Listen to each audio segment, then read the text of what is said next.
ఒక్కసారి కొమ్మూరి గోల్డ్ కి కాల్ చేయండి. తాకట్లో ఉన్న మీ బంగారాన్ని విడిపించి మార్కెట్ ప్రైస్ కి వాళ్ళు కొనుక్కుని మిగతా డబ్బులు మీకు ఇచ్చేస్తారు. హాయ్, వెల్కమ్ టు మనం టీవీ. మనం ఉన్నది మన కోసం. తెలంగాణలో పంచాయతీ ఎన్నికలు ముగిశాయి. దానికి సంబంధించిన ఫలితాలు కూడా 3 విడతలు రిలీజ్ అయ్యాయి. దాదాపుగా ఓవరాల్గా కాంగ్రెస్కి 57%, ఇటు బీఆర్ఎస్కి 27%. సో అత్యధికంగా బీజేపీ కన్నా కూడా ఇండిపెండెంట్లు గెలిచిన పరిస్థితి. దీనిపై మరింత సమాచారం మా తెలంగాణ ఇన్పుట్ ఎడిటర్ తిరుపతి లైవ్లో సిద్ధంగా ఉన్నారు. ఓటు తిరుపతి. ఎస్ మనోజ్, మొత్తానికి తెలంగాణ రాష్ట్రంలో పంచాయతీ ఎన్నికలు పూర్తయిపోయినటువంటి పరిస్థితి. 3వ విడత ఎన్నిక కూడా పూర్తి స్థాయిలో కంప్లీట్ అయినటువంటి సిచ్యువేషన్ కూడా మనం పూర్తి స్థాయిలో చూస్తున్నాం. అయితే 3వ విడత ఎన్నికలకు సంబంధించినటువంటి వ్యవహారంలో ఏకగ్రీవమైనటువంటి ఒకసారి సంబంధించినటువంటి గ్రామ పంచాయతీ చూసుకుంటే దాదాపు కాంగ్రెస్ ఏకగ్రీవమైనటువంటి గ్రామ పంచాయతీలు 287 అయితే బీఆర్ఎస్కి సంబంధించినటువంటి ఏకగ్రీవమైనటువంటి గ్రామ పంచాయతీలు 42, భారతీయ జనతా పార్టీ ఏకగ్రీవమైనటువంటి గ్రామ పంచాయతీలు సుమారు 9, ఇతరులు దాదాపు 57 గ్రామ పంచాయతీలు ఏకగ్రీవమైనటువంటి పరిస్థితి. కేవలం ఇవి ఏకగ్రీవమైనటువంటి అంశం మాత్రమే ఇప్పుడు అఫీషియల్గా డేటా తెరపైకి వచ్చినటువంటి సిచ్యువేషన్.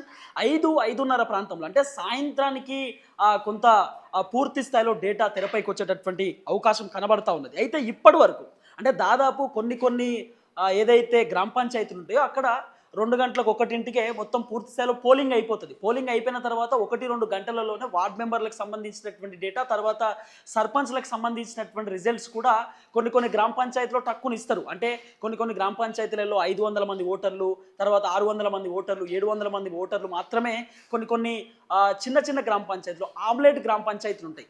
ఆ గ్రామ పంచాయతీలకు సంబంధించినటువంటి వ్యవహారంలో ఆల్రెడీ కొన్ని డేటా కూడా ప్రకటించినటువంటి పరిస్థితి. సుమారు మన తెలంగాణ రాష్ట్రంలో 12,727 గ్రామ పంచాయతీలు ఉంటే దగ్గర 8,894 గ్రామ పంచాయతీలు ఇప్పటిదాకా అఫీషియల్గా గెలిచినటువంటి పరిస్థితి, అఫీషియల్గా తెరపైకి వచ్చినటువంటి డేటా. అంటే ఇంకా దాదాపు 3,833 గ్రామ పంచాయతీలకు సంబంధించినటువంటి రిజల్ట్స్ ఇంకా తెరపైకి రావాల్సింది ఉంది. ఇది మొత్తం కూడా 3వ విడతకు సంబంధించినటువంటి గ్రామ పంచాయతీకి సంబంధించినటువంటి రిజల్ట్. అయితే ఇప్పటి వరకు ఏ పార్టీలు బలపరిచినటువంటి అభ్యర్థులు గెలిచిరు, ఏ పార్టీ నుండి ఎంతమంది గెలిచారు అనేది కూడా ఒకసారి మనం బ్రీఫ్గా డేటా తెలుసుకునేటటువంటి కార్యక్రమం చేస్తే మొదటి విడత, 2వ విడత, 3వ విడత కలుపుకొని దాదాపు కాంగ్రెస్ పార్టీ బలపరిచినటువంటి అభ్యర్థులు ఇప్పటి వరకు దాదాపు 12,727 గ్రామ పంచాయతీలలో కాంగ్రెస్ బలపరిచినటువంటి అభ్యర్థులు 4,874 మంది అభ్యర్థులు ఇప్పటిదాకా అఫీషియల్గా కాంగ్రెస్ పార్టీ నుండి గెలిచినటువంటి పరిస్థితి. ఇక ప్రతిపక్ష పార్టీ బీఆర్ఎస్ నుండి ఇప్పటిదాకా బీఆర్ఎస్ బలపరిచినటువంటి అభ్యర్థులు సుమారు 2,346 మంది అఫీషియల్గా డేటా తెరపైకి ఇచ్చినటువంటి పరిస్థితి. అంటే ఇంతమంది గెలిచినటువంటి సిచ్యువేషన్. భారతీయ జనతా పార్టీ బలపరిచినటువంటి అభ్యర్థులు ఇప్పటిదాకా మొదటి విడత, 2వ విడత, 3 విడతలుగా కలిపి 455 మంది మాత్రమే భారతీయ జనతా పార్టీ బలపరిచినటువంటి అభ్యర్థులు ఇప్పటిదాకా అఫీషియల్గా గెలిచినటువంటి సిచ్యువేషన్.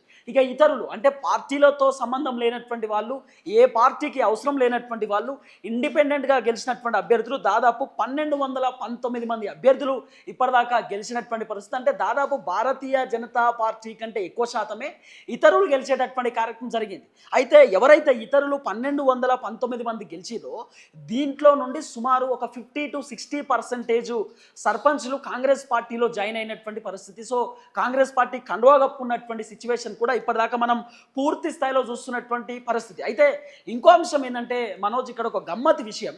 అంటే ఎలక్షన్ కంటే ముందు, సర్పంచ్ ఎలక్షన్ కంటే ముందు తెలంగాణ రాష్ట్రంలో వారానికి మద్యం దాదాపు ఒక 60 కోట్లు, 70 కోట్లు, 100 కోట్ల దాకా అన్ని మద్యం షాపులకు సంబంధించినటువంటి సేల్ ఉంటుండే.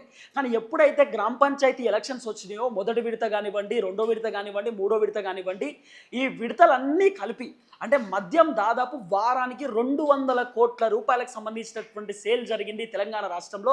రికార్డు స్థాయిలో మద్యం కొనుగోలు జరిగినటువంటి పరిస్థితి. అన్ని మద్యం షాపులలో స్టాక్ కూడా ఇప్పటిదాకా లేనటువంటి సిచ్యువేషన్స్ కూడా ఉన్నాయి. దాదాపు ఓటుకి ఒక్కొక్క గ్రామ పంచాయతీలో సుమారు పోటీ చేస్తున్నటువంటి సర్పంచ్ అభ్యర్థులు 20 లక్షల రూపాయలు, 30 లక్షల రూపాయలు, కొన్ని గ్రామ పంచాయతీలు అంటే 1,500 ఓట్లు, 2,000 ఓట్లు, 2,500 ఓట్లు ఉన్నటువంటి ఏదైతే పెద్ద గ్రామ పంచాయతీలు ఉన్నాయో ఆ గ్రామ పంచాయతీలలో సుమారు 1 కోటి నుండి 2 కోట్ల రూపాయలకు సంబంధించినటువంటి డబ్బులు కూడా ఖర్చు అయినటువంటి పరిస్థితి. అయితే వార్డు మెంబర్లు కూడా ఎప్పుడు కూడా తెలంగాణ రాష్ట్రంలో గ్రామ పంచాయతీ ఎన్నికలు జరిగితే వార్డు మెంబర్లు నార్మల్గా థమ్స్అప్ బాటిలో మందు మంచేటటువంటి కార్యక్రమం చేస్తారు. కానీ ఈసారి తెలంగాణ రాష్ట్రంలో గ్రామ పంచాయతీ ఎన్నికలలో వార్డు మెంబర్లు 1 ఓటు ఓటుకు 1000 రూపాయలు, ఓటుకు 2000 ఇచ్చేటటువంటి కార్యక్రమం కూడా చేసినారు. దాదాపు ఓటుకు 700 రూపాయలు కొన్ని గ్రామాలలో పంచే కార్యక్రమం చేసిరు. ఈ సర్పంచ్ ఎన్నికలలో ఎన్ని విచిత్రాలు జరిగినాయి అంటే మనోజ్, సర్పంచ్ అభ్యర్థులు కానీ వార్డు మెంబర్ అభ్యర్థులు కానీ ఫస్టే అంటే వార్డు మెంబర్లు గెలిచిన తర్వాత ఇదే వార్డు మెంబర్లు ఉప సర్పంచ్ని ఎన్నుకునేటటువంటి కార్యక్రమం చేస్తారు.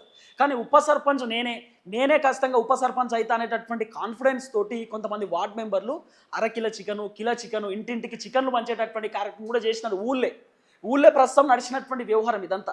సో ఓవరాల్గా చూసుకుంటే సర్పంచ్ ఎన్నికలకు సంబంధించినటువంటి వ్యవహారంలో కొంత బీఆర్ఎస్ పార్టీ గెటిన్ అయినటువంటి పరిస్థితి. చాలామంది అనుకున్నారు బీఆర్ఎస్ పార్టీ గెలిచే పరిస్థితి లేదు, ఎందుకంటే అసెంబ్లీ ఎన్నికల సమయంలో బీఆర్ఎస్ పార్టీ ఖతమైపోయింది, బీఆర్ఎస్ పార్టీకి అంత సీన్ లేదు, బీఆర్ఎస్ ఓడిపోయిందని చెప్పి రకరకాలుగా కాంగ్రెస్ పార్టీకి సంబంధించినటువంటి లీడర్లు, తెలంగాణ రాష్ట్ర ముఖ్యమంత్రి రేవంత్ రెడ్డి కూడా మొన్న జరిగినటువంటి మత్కల్ సభలో మాట్లాడేటటువంటి కార్యక్రమం చేసిండు.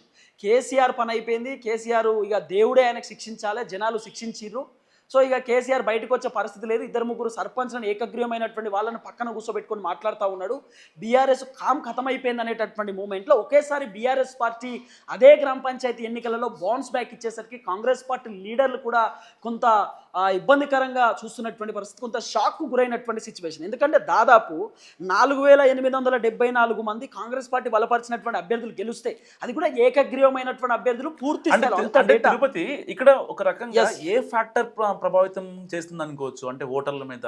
ఎందుకంటే ఎలక్షన్స్ ముందు చాలా మంది బీసీల యొక్క సామాజిక వర్గాలు ఎవరైతే ఉన్నాయో వాళ్ళకి రిజర్వేషన్ రావట్లేదని కొంతమంది మాట్లాడారు. లేదు నిజంగానే కాంగ్రెస్లో గొడవలు అవుతున్నాయి, గ్రౌండ్లో వ్యతిరేకం ఉంది, ఇచ్చిన హామీలు అమలు చేయలేదు, బీఆర్ఎస్కే సపోర్ట్ చేస్తారని, అంటే ఓవరాల్గా మీ అనాలిసిస్ ప్రకారం ఏ ఫ్యాక్టర్ పనిచేస్తుంది అనుకోవచ్చు గ్రౌండ్లో? ఎస్ మనోజ్, అయితే నేనేమంటున్నా అంటే కొంత గ్రౌండ్లో మనం తిరిగినప్పుడు, ఎందుకంటే నేను మా విలేజ్కు పోయినా ఓటేసిన మా చుట్టుపక్కల ఉన్నటువంటి గ్రామ పంచాయతీలు, తర్వాత మనం బ్రీఫ్గా ఇప్పటిదాకా రాజకీయాలు అబ్జర్వ్ చేస్తూ ఉన్నాం, గ్రామ పంచాయతీ ఎన్నికలు 1వ విడత 2వ విడత 3వ విడత కూడా చూస్తున్నటువంటి నేపథ్యంలో అసలు ఎందుకు కాంగ్రెస్ పైన ఇంత వ్యతిరేకంగా ఉంది? వాస్తవానికి అధికార పార్టీ బీఆర్ఎస్ పార్టీకి ఎక్కడ కూడా స్కోప్ ఇవ్వదు, గ్రామ పంచాయతీ ఎన్నికలలో అధికార పార్టీకి ఇన్ఫ్లుయెన్స్ ఎక్కువ ఉంటుంది, అధికార పార్టీ తలుచుకుంటే పోల్ మేనేజ్మెంట్ చేసుకోవచ్చు, ఓటర్లని రకరకాలుగా వాళ్ళ వైపు తిప్పుకునేటటువంటి కార్యక్రమం చేయవచ్చు. కానీ వాస్తవానికి కాంగ్రెస్ పార్టీకి సంబంధించినటువంటి లీడర్లు అన్ని కార్యక్రమాలు చేశారు. కొంతమంది ఎమ్మెల్యేలు నియోజకవర్గాలలో పోయి గ్రామ పంచాయతీ ఎన్నికలలో ప్రచారానికి పోయి ఒకవేళ మీరు బీఆర్ఎస్ పార్టీకి ఓటేస్తే కాంగ్రెస్ పార్టీ ఓడిపోతే మీకు నిధులు రావు, మీ గ్రామానికి రావాల్సినటువంటి పథకాలు కూడా అన్ని బంద్ అయిపోతాయి, డబుల్ బెడ్రూమ్లు రావు, అవన్నీ రావాలంటే కాంగ్రెస్ పార్టీకి ఓటేయాలని చెప్పి రకరకాల జనాలను ప్రలోభాలకు గురి చేసిరు, జనాలను బ్లాక్మెయిల్ చేసిరు, జనాలను భయప్రాంతులకు గురి చేసిరు, రకరకాలుగా జనాలను ఇబ్బంది పెట్టే కార్యక్రమం చేసిరు.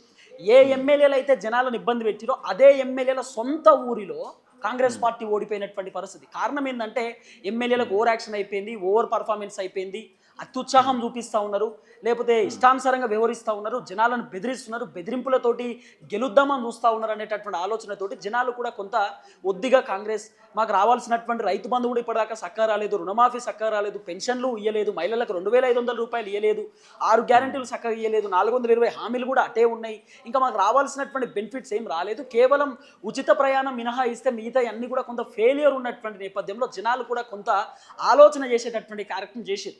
కానీ ఇక్కడ ఒక బలమైనటువంటి అంశం ఏంటంటే ఎక్కడైతే కేసీఆర్ అనే వ్యక్తి ఎక్కడైతే బీఆర్ఎస్ పార్టీ అవమానపడ్డదో, ఎక్కడైతే బీఆర్ఎస్ పార్టీ ఓడిపోయిందో అదే బీఆర్ఎస్ పార్టీ ఈరోజు గ్రామ పంచాయతీ ఎన్నికలలో సుమారు 2346 ఏకగ్రీయానికి అంటే ఏకగ్రీయం తర్వాత పూర్తి స్థాయిలో వచ్చినటువంటి సీట్లు అంటే ఎవరు ఎక్స్పెక్ట్ చేయలేదు. దాదాపు కాంగ్రెస్కి బీఆర్ఎస్కి 50% డిఫరెన్సియేషన్ ఏమైనా ఉండొచ్చు అనేటటువంటి భావనలోనే ఉంటుండే. కానీ కొంత కాంగ్రెస్ ఈ ఏదైతే సర్పంచ్ ఎన్నికలోనే బలంగానే దూసుకొని ముందుకు పోయింది, ఎందుకంటే అధికార పార్టీ ఇన్ఫ్లుయెన్స్ ఎక్కువ ఉంటుంది కాబట్టి కాంగ్రెస్ కూడా కొంత ఈ ఎలక్షన్లో దూసుకొని ముందుకు పోయింది. సో కాంగ్రెస్ పైన వ్యతిరేకత ఉన్నది అని చెప్పినప్పటికీ కూడా జనాలు కాంగ్రెస్ పార్టీ వైపు చూసినారు. చూడడానికి రకరకాల రీజన్స్ ఉన్నాయి, అధికార పార్టీ కాబట్టి వాళ్ళ ఇన్ఫ్లుయెన్స్ వాళ్ళు చూపించుకోగలిగినారు.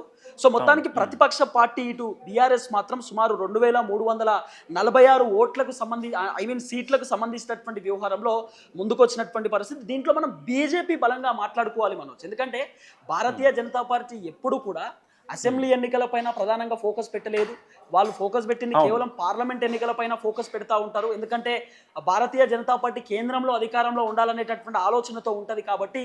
సో సర్పంచ్ ఎన్నికలలో కూడా బీజేపీ పార్టీ సుమారు 455 సీట్లు ఈరోజు ఏకగ్రీవంతో కలిసి గెలుచుకున్నదంటే కారణం కేవలం బండి సంజయ్ కుమార్ అని చెప్పొచ్చు. ఎందుకంటే కేవలం బండి సంజయ్ తప్ప భారతీయ జనతా పార్టీకి సంబంధించినటువంటి లీడర్లు పెద్దగా గ్రౌండ్ లో తిరిగేటటువంటి కార్యక్రమం చేయలేదు. కాబట్టి బండి సంజయ్ కొంత విజయం సాధించిండు భారతీయ జనతా పార్టీ గెలుపులో అనేది కూడా కొంత వినబడుతున్నటువంటి వ్యవహారం మనోజ్. రైట్ తిరుపతి, ఒక క్వశ్చన్ ఫైనల్ గా చెప్పండి. రేవంత్ రెడ్డి ఎలక్షనీరింగ్ గురించి మనం ప్రత్యేకంగా మాట్లాడుకోవాల్సిన పని లేదు. సో ఆ ఎలక్షనీరింగ్ గ్రౌండ్ లెవెల్లో ఎగ్జాక్ట్గా ఇంప్లిమెంట్ అయింది అనుకోవచ్చా? ఎస్ మీరు చెప్పింది కరెక్టే. తెలంగాణ రాష్ట్ర ముఖ్యమంత్రి రేవంత్ రెడ్డి ఏకంగా 7 నియోజకవర్గాలలో ఆయన బలంగా తిరిగేటటువంటి కార్యక్రమం చేసిండు. 7 నియోజకవర్గాలలో పూర్తి స్థాయిలో ఆయన ప్రచారం చేసేటటువంటి కార్యక్రమం చేసిండు. వాస్తవానికి తెలంగాణ రాష్ట్రంలో కనీ విని ఎరగని రీతిలో ఏ ముఖ్యమంత్రి కూడా సర్పంచ్ ఎన్నికలకు సంబంధించినటువంటి ప్రచారానికి ఎప్పుడు పోలేదు. ఇప్పుడు తెలంగాణ రాష్ట్రానికి 10 సంవత్సరాలు ముఖ్యమంత్రి ఉన్నటువంటి కేసీఆర్ ఎప్పుడు కూడా ఏదైతే గ్రామ పంచాయతీ ఎలక్షన్ టైం వచ్చినప్పుడు కేసీఆర్ బయటికి రాలే. కేసీఆర్ ఎప్పుడు కూడా గ్రౌండ్లో తిరగలే. ఇంకొంతమంది ఎమ్మెల్యేలు ఓవర్ యాక్షన్ తోటి నేనెందుకు పోవాలనేటటువంటి ఆలోచనతోటి పోలే. కానీ కాంగ్రెస్ మాత్రం ఈ సర్పంచ్ ఎన్నికలను బాగా గట్టిగా వాళ్ళు ఆరాహోరీ ఫైట్ లెక్క తీసుకున్నారు. తర్వాత ముఖ్యమంత్రి రేవంత్ రెడ్డి స్వయంగా పోయి జనాలతో మాట్లాడడం, జనాలకు జరిగినటువంటి అంశాలు చెప్పడం, తర్వాత మహిళల ఓట్లు చాలా కీలకంగా పనిచేసినాయి మనోజ్. కాంగ్రెస్ కిన్ని సీట్లు రావడానికి కారణం ఖచ్చితంగా తెలంగాణ రాష్ట్ర ముఖ్యమంత్రి రేవంత్ రెడ్డికి సంబంధించినటువంటి చరిస్మా అనే చెప్పొచ్చు. ఆయన 7 నియోజకవర్గాలలో పర్యటన చేయడం, ఆ పర్యటన కొంత కాంగ్రెస్ పార్టీకి ఖచ్చితంగా ప్లస్ పాయింట్ అయిందనే చెప్పొచ్చు Manoj. Thank you Tirupati. Thank you.